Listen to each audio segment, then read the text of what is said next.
নতুন জামাই বাড়ি এসেছে, তার জন্য পিঠা বানানোর ধুম পড়েছে। আসার পর থেকে রান্নাঘরে বসে পিঠা বানাচ্ছি। আমি একা না, সাথে ফুপিরাও আছে। লতা পিঠা বানাতে পারে না, তাই ও বসে আছে, এটা ওটা এগিয়ে দিচ্ছি। আমি সংসার পিঠা করছি। তখন আমার ছোট ফুপি বলে, ইস, সংসার পিঠা ইহানটার কি পছন্দের। ছেলেটা বাড়ি নেই, কত কিছু মিস করছে। আফসোসের সুরে বলল। তখন ইহান ভাইয়ের খালা বলে, কি নাকি কাজে গেছে আপা। তাই তো বলল। সবাই ভাইয়াকে নিয়ে কথা বলতে লাগলে আমি চুপচাপ কাজ করছি, আর তাদের কথা মনোযোগ দিয়ে শুনছি। চাচি সবাইকে মিথ্যে বলেছে, সবাই চিন্তা করবে, বারবার জিজ্ঞেস করবে, তাই বলেছে তার জবের জন্য যাওয়া হয়েছে। সবাই এতে বলেছিল কলেজে জব নিল, তাতে আবার কোথায় গেল। চাচি তখন বলেছে আমাকে অত বলেছে নাকি, আর কেউ কিছু বলেনি। পিঠা বানানোর কাজ শেষ হলে আমি হাফ ছেড়ে বাঁচি। কোমর ব্যথা হয়ে গেছে, উঠে রুমে চলে আসি। হাত মুখ ধুয়ে চুলে চিরুনি দিই। যেভাবে আপুদের বাসায় গেছিলাম সেভাবে ছিলাম। চুল জট হয়ে গেছে, চুল আঁচড়ে খোপা করে নি। তখনই হুড়মুড় করে লতা রুমে আসে। আমি বড় বড় চোখ করে ওর দিকে তাকিয়ে বলি, কি হয়েছে, এভাবে ছুটে এলি কেন? ও এসে বলে, রিহান ভাই এসেছে দেখলাম। আমাকে দেখে তোর কথা জিজ্ঞেস করে। আমি বিরক্ত হয়ে বললাম, তো আমি কি করব? আয় দেখা করবি। ছাড় তো হাত, লোকটার মতিগতি ভালো লাগে না। আমি যাব না তার সামনে। আরে আয় না। যাব না বললাম তো, জোর করিস না প্লিজ। ভাইয়া কোথাও গেলে আমার চিন্তা হচ্ছে। ভাইয়া কোথায় গেল আমার তা নিয়ে চিন্তা হচ্ছে। আমার কথা শুনে চমকে ওঠে লতা। আচ্ছা সরি, তোর সাথে আমার কথা ছিল। কি বল? ওই যে সকালের কথা, ইহান ভাইজান তার মারে কি যেন বলে বকাবকি করছিল, অনেক রেগে কথা বলছিল। কি কথা আমি ঠিক শুনিনি, কিন্তু আমি তোর নাম বলতে শুনেছি। তোকে নিয়ে কথা হয়েছে। ম্যাডাম প্রথমে পাল্টা জবাব দিলেও পরের দিকে কেমন ভয় পেয়েছিল। আমি হা করে লতার কথা শুনলাম। আমার মাথায় হাত। আমাকে নিয়ে কথা বলেছে চাচির সাথে? হায় আল্লাহ, বলে কি? তাহলে তো চাচি এর জন্য আমাকে বকবে এখন। আমি কি করব? কিন্তু চাচি আজ তো একটুও বকলো না। আচ্ছা, বাসায় মানুষ, তাই কি ভালো আচরণ? সবাই চলে গেলে আবার শুরু হবে নতুন বিপদ। আমি ঢোক গিলে ভয়টা মুখ করে দাঁড়িয়ে আছি। লতা আমার কাছে এসে বলল, খালবাগানে তোর আর ইহান ভাইজানের সব কথা আমি শুনছি। মানে? চোখ বড় বড় করেই বললাম, আমি আড়ালে লুকিয়েছিলাম। কেন? না মানে তুমি কাঁদছিল তো, আমি তোমার কাছে আসবো, তখনই ভাইজানকে আসতে দেখলাম, তাই দাঁড়িয়ে লুকিয়ে দেখলাম কি হয়। সব দেখে আমি স্তব্ধ হয়ে গেছি। আচ্ছা, তুই আর ভাইজান দুজন দুজনকে কি ভালোবাসিস? আমি ওর কথা শুনে চমকে উঠলাম। আমার মনে ভাইয়ার জন্য আলাদা একটা ফিলিংস আসে, সেটা ক্রাশ শুধুই। ভাইয়ের উপর আমি ক্রাশিত, কিন্তু ভালোবাসা নেই।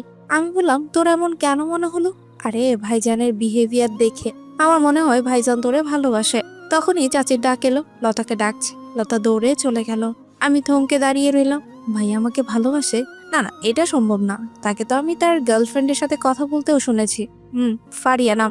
অনেকদিন আমি তার গানের আওয়াজও পেয়ে চুপি চুপি উপরে গেছি। তখন দেখতাম একটা মেয়ের সাথে কথা বলতো।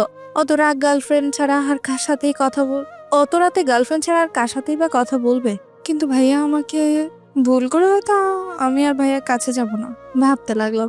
বাইরে আসতে আমাকে আর লতাকে দিয়ে পিঠা পাঠালো আপুর রুমে, যেখানে রিফাত ভাইয়ারা আছে। সেখানে গিয়ে চোখ পড়লো রিহানের দিকে। আমার দিকে হা করে তাকিয়ে আছে।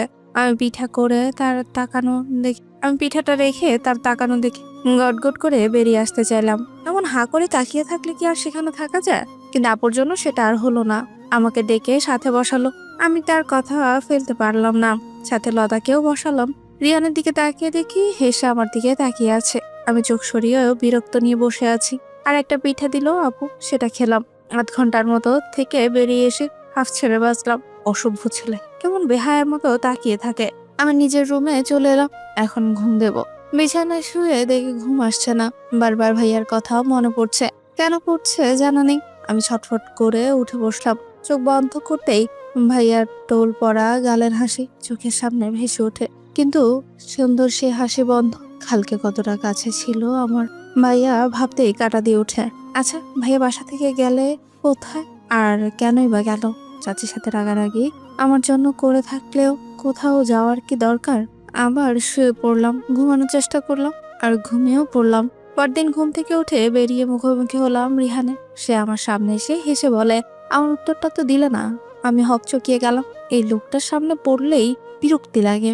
কি হলো উষা, আমার উত্তর দাও। কিসের উত্তর দিব? কাল যেটা না বলে চলে এলে। তুমি লজ্জা পেয়ে তো চলে এসেছো, আমি মাইন্ড করিনি। আমি লজ্জা পেয়ে আসিনি।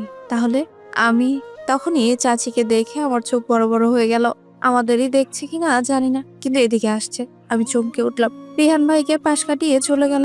রিহান বোকা চোখে আমার দিকে তাকিয়ে রইল। চাচির কাছে যেতেই চাচি বলল, কিরে কই যাস? আর ওই ছেলের সাথে কি কথা বলছিলি? আমি ভয় পেয়ে গেলাম। কই কিছু না তো। মিথ্যে বলছিস? না তো। ও আসলে বলছিল চা দিতে। চাচি তাকিয়ে কিছু বলতে গিয়েও বলল না, চলে গেল।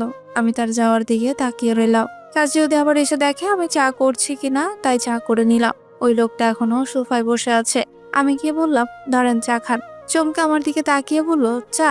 আমার জন্য? আমি তো তোমাকে চা করতে বলিনি। বলেননি তো কি হয়েছে, আমি নিয়ে এলাম, ধরেন খান। কিন্তু আমি তো, বলতে গিয়েও থেমে গেল। আমি কপাল কুঁচকে তাকিয়ে বললাম, আপনি কি? রিহান চা খায় না কিন্তু বলল না। ভালোবাসার মানুষের হাতে চা মিস করতে চায়নি, তাই হেসে তাড়াতাড়ি চায়ে চুমুক দেয়। আমি হতবুদ্ধ হয়ে দাঁড়িয়ে তাকিয়ে আছি। তারপর চলে এলাম। ভাইয়াকে এই সময় কফি দেই সবসময়। আজও কফি করে বোকা হলাম। ভাইয়া তো বাসায় নেই। সবার জন্য চা করে দিয়ে এলাম। ইমা আপুর রুমে গেলাম, না, খালি। আমি রান্নাঘরে বসে কফির দিকে তাকিয়ে আছি। এটা ভাইয়া খায়? আমি কখনো খাইনি, কিন্তু শুনেছি তিতা। এটা একটু খেয়ে দেখবো আজ। আজ তো ভাইয়া নেই, এটা ফালানো যাবে? আমি কফির দিকে গভীরভাবে তাকিয়ে ঠোঁটের কাছে নিলাম। এক চুমুক দিতে মুখটা তিতা বিচ্ছিরি হয়ে এলো। গল্পের আসল লেখিকা নন্দিনী নীলা সাথে সাথে থুতু করে ফেলে দিল সব। ছিছি, কি বাজে খেতে এটা। ভাইয়া খাই কি করে? ওয়াক, থু। কফির কাপ রেখে আমি কি করি, তখন রিহান আসে আর বলে ওকে কফি করে দিতে। আমি বললাম, আপনি ওই বাজে জিনিসটা খান? রিহান ভ্রু কুচকে বলে, কোন বাজে জিনিস? আমি কফি দেখিয়ে বললাম, এই যে এটা। রিহান হেসে ওঠ, আরে কফি করেছো দেখ। আমি তো তোমাকে বলিনি করতে, করলে যে। ভালোই হয়েছে। বলি এগিয়ে কাপ নেয়। আমি চোখ বড় বড় করে বললাম, এটা লিখছেন কেন? খাবো তাই। তোমাকে তো আর করার কথা বলতেই এসেছিলাম। তো করা আছে, এটাই খাই। এটা আমার না, এটা আমার না, দিন এটা। কার এটা? ইহান ভাইয়ের। আরে ও তো বাসায় নেই, আমাকেই দাও না, দিন এটা। বলে হাত থেকে কেড়ে নিলাম। আমার খাওয়াটা কিছুতেই দেওয়া যাবে না। ইহান অবাক হয়ে আমার দিকে তাকিয়ে আছে। আমি কাচুমাচু মুখ করে বললাম, আমি আপনাকে আরেকটা করে দিই, আপনি যান সোফায় বসুন। রিহান সন্দেহ চোখে তাকিয়ে থেকে চলে গেল। আমি মুখে হাত নিয়ে শ্বাস নিলাম। ইস, আমারটাই নিচ্ছিল। বাসা একদম ফাঁকা হয়ে গেছে। বিয়ের আমেজ শেষ হতে সব আত্মীয় স্বজনরা চলে গেছে। যাওয়ার আগে শিলা আমাকে ওর সাথে নিয়ে যেতে চেয়েছিল, কিন্তু আমি জানি যাবো কি করে। কোচিং আছে, যে 2 দিন মিস হয়ে গেল। ইমা আপা একদিন ছিল, তাতে আমাকে রিহান পাগল করে ছেড়েছে। আমি কোনো রকম লুকিয়ে চুরিয়ে বেঁচেছি। এত ডিস্টার্ব করতে পারে এই লোক? আমি ভেবেছিলাম আজকে চাচির থেকে আমাকে কঠিন কথা শুনতে হবে, কিন্তু না। আমাকে অবাক করে দিয়ে চাচি আজকেও কিছু বলেনি। আমি বিস্ময়ে হতভম্ব হয়ে রেডি হচ্ছি কোচিং এ যাওয়ার জন্য। চুল বিনানি করে মাথায় পিন দিয়ে বেরিয়ে এলাম। চাচি সোফায় বসে আছেন। আমাকে বের হতে দেখে জিজ্ঞেস করে, কিরে তোর কাছে টাকা আছে? লাগবে নাকি কোচিং এ যেতে? আমি কিছু বলার ভাষা খুঁজে পাচ্ছি না। মুখটা হা হয়ে গেছে আমার। চাচি আমাকে টাকা লাগবে কিনা জিজ্ঞেস করছে। আমি কি স্বপ্ন দেখছি? কি করে এমন হা করে তাকিয়ে আছিস কেন? আমি জিভ দিয়ে ঠোঁট ভিজিয়ে মিনমিন করে বললাম, তুমি আমাকে টাকা দিবে? যার জন্য লাগলে দেবো না কেন? আমি শখ নিতে পারছি না, মাথা ঘুরছে আমার। চাচির থেকে এত ভালো ব্যবহার আমার সহ্য হচ্ছে না। চাচি বিরক্ত হয়ে তাকিয়ে আছে, রাগে স্পষ্ট। এখন মনে হচ্ছে আমি তাড়াতাড়ি বললাম, না না, আমার টাকা লাগবে না, আমি যাই, দেরি হচ্ছে। বলে বাইরের দিকে হাঁটতে লাগলাম। চাচি পেছন থেকে বলে উঠে, ভালো করে পড়িস, পাশ করতে হবে কিন্তু। আমি দরজার কাছে এসে অবাক হয়ে পেছন তাকিয়ে চলে এলাম বাইরে। চাচির হলোটা কি, এমন করছে কেন? আমি সারা রাস্তা চাচিকে নিয়ে ভাবতে ভাবতে কোচিং এ এলাম। কোচিং শেষ করে আবার সে রিহান। এই ছেলে আমার পিছুই ছাড়বে না। আমি লুকিয়ে দাঁড়িয়ে আছি যাতে দেখতে না পায়। রিহান চারপাশে তাকিয়ে আমাকে খুঁজছে। আমি আড়ালেই দাঁড়িয়ে আছি। অটো একটা আসতে চেঁচিয়ে থামতে বললাম, তারপর দৌড়ে উঠে বসলাম। এতেই রিহান বেটা আমাকে দেখে নিয়েছে। অবাক হয়ে আমার দিকে তাকিয়ে নিজেও ঝড়ের গড়িতে আমার পাশে এসে বসে। গায়ের সাথে লাগবে আমি তাড়াতাড়ি সরে বসলাম। রাগী দৃষ্টিতে তাকিয়ে আছি রিহানের দিকে। রিহান আমার দিকে হাসি দেয়, দাঁত বের করে। আমার রাগে মাথা ফেটে দিতে ইচ্ছে করছে ফাজিলটা। আরে উষা, আমি কখন থেকে তোমার জন্য অপেক্ষা করছিলাম, আর তুমি এভাবে চলে যাচ্ছিলে। আমি চাপা রাগ নিয়ে বললাম, আপনি গাড়ি এলেন, আপনি দাঁড়িয়েছিলেন কেন? আর এমন ভাবে আমার পেছনে কেন পড়েছেন? ভালোবাসি বলেছিলাম তো। আমি তো বাসি না, তাহলে কেন ডিস্টার্ব করছেন? প্লিজ আপনি নেমে যান আর আমাকে ডিস্টার্ব করবেন না। এমন করলে আমি আর কোচিং এ আসবো না। আমার কথা শুনে রিহান মুখটা একটুখানি করে ফেলে।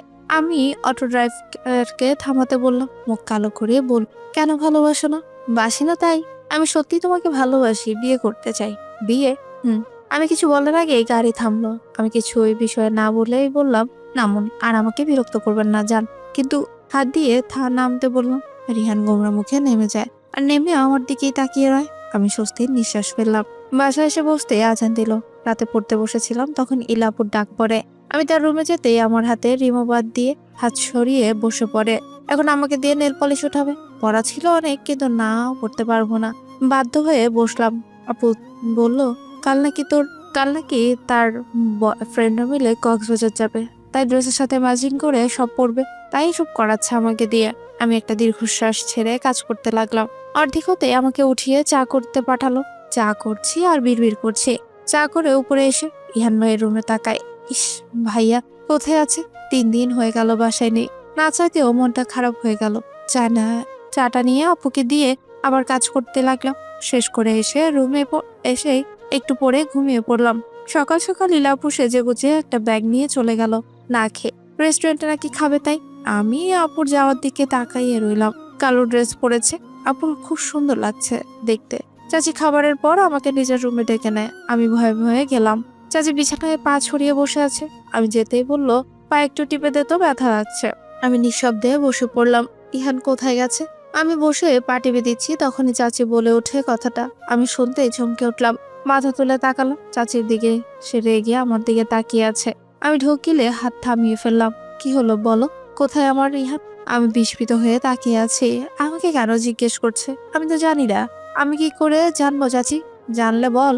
আমি জানি না কিছু। আমাকে কেন জিজ্ঞেস করছো? আমি কিভাবে জানবো?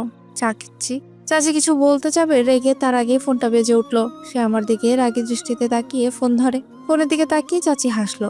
আমি তার দিকেই তাকিয়ে আছি। চাচি হ্যালো আপা বলেই উঠলো। আপা কেমন আছো? ইমা বিয়েতে এলে না কেন? বিজি ছিলাম রে। আমি তোকে মিস করেছি। এখন আসো, ঘুরে যাও। আমি না, তুই আয়। আমি কিন্তু কিন্তু কি? আয় আমার কাছ থেকে যা কয়দিন। আচ্ছা, কারণ এখন ইহান না, ইলাও নেই, যাওয়াই যায়। আজ কালই আয়, আমার অফ আছে কাল। আচ্ছা আসবো। খুশিতে আটখানা হয়েই বলল, এই বোন সবার বড় আর ধনী। ইয়া বড় বিজনেস একাই সামলাতে পারে তার বোন, এজন্য এই বোনকে সবচেয়ে ভালোবাসে। টাকার যে তার খুব লোভ। আমি হাঁ করে তাকিয়ে আছি। চাচিকে কি খুশি দেখাচ্ছে। এটা নতুন না, তার বড় বোন ফোন করেছি, এমন খুশি হয় সে, আর লাফিয়ে চলে যায়। এবারও তাই হবে। চাচি আমাকে আর কিছু জিজ্ঞেস করলো না। আর না পাটে পালক উঠে নিজের আলমারি খুলে কাপড় বের করছে আর নিয়ে যাওয়ার জন্য। এটা পরে যাবে আর 10টা নিয়ে আসবে।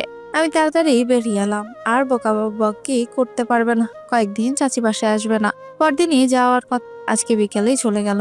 চাচা অফিসে আছে, তাকে বলেও গেল না। আমাকে ডেকে বলতে বলল। আমিও আচ্ছা বলে দিলাম। এখন পুরো বাসা ফাঁকা, আমি আর লতা। চাচা আসবে সন্ধ্যার পর, তাই হলো। 7:30 চলে এলো। তারেক খেতে নিয়ে বললাম, চাচি চলে গেছে বোনের বাড়ি। শুনে চাচা কয়েকটা বকা দিল চাচিকে। বাসা দেখালি, তার উপর তারও যেতে হবে কেন? খাওয়া শেষ করে নিজের রুমে চলে গেল। চাচার রুমে আমি জগ ভর্তি পানি নিয়ে এলাম। চাচা আর উঠবে না জানি। আমি আর লতা সোফায় বসে টিভি দেখছি। কেউ নেই। বকার হিন্দি ছবি দেখছি। কথা বুঝি না, তাও দেখছি, ভালো লাগে তাই। দুজন হেসে কোটি কোটি হচ্ছি। খুব হাসির ছবি এটা। কথা না বুঝলেও কাণ্ড কারখানা দেখিয়ে হাসছি। আচার আমার খুব পছন্দ। আজ ফ্রিজ খুলে একটু আচার এনে আমি আর লতা খেলাম। আমার ঘুম পাচ্ছে রে। লতার কথায় আমিও হামি দিলাম। আমারও আর শীত লাগছে। বাইরে বৃষ্টির ভাব করছে, চল শুয়ে পড়ে। হ্যাঁ, আমিও গেলাম। লতাও ঘুমো ঘুমো চোখে চলে গেল। আমিও টিভি অফ করে দিলাম। 10টার দিকে টিভি অফ করে দুজন রুমে গিয়ে শুয়ে পড়ি। বিছানায় শুয়ে পড়েছি, বাইরে বাতাস হচ্ছে। আমি আবার উঠে জানলা খুললাম। বাতাস আমার চুল এলোমেলো করে দিল। খোপা খুলে গেল। আমি চুলে হাত দিয়ে ধরার চেষ্টা করছি, আর বাইরে তাকিয়ে আছি। গুড়ি গুড়ি বৃষ্টি পড়তে লাগলো। আমি তাকিয়ে আছি, তখন কেউ গাড়ি নিয়ে ভেতরে এলো। আমি অবাক হয়ে তাকিয়ে আছি। এটা তো ভাইয়ার গাড়ি। আমি বিস্মিত হয়ে তাকিয়ে আছি। তাহলে কি ভাইয়া এলো? আমি উৎসুক হয়ে তাকিয়ে রইলাম। গাড়ি থেকে কেউ বেরোলো। দেখার আগে সব অন্ধকার হয়ে গেল। কারেন্ট চলে গেছে। অন্ধকারে দেখলাম লোকটা দৌড়ে ভেতরে আসছে। আমি অন্ধকারে দাঁড়িয়ে তাকিয়ে আছি সেদিক।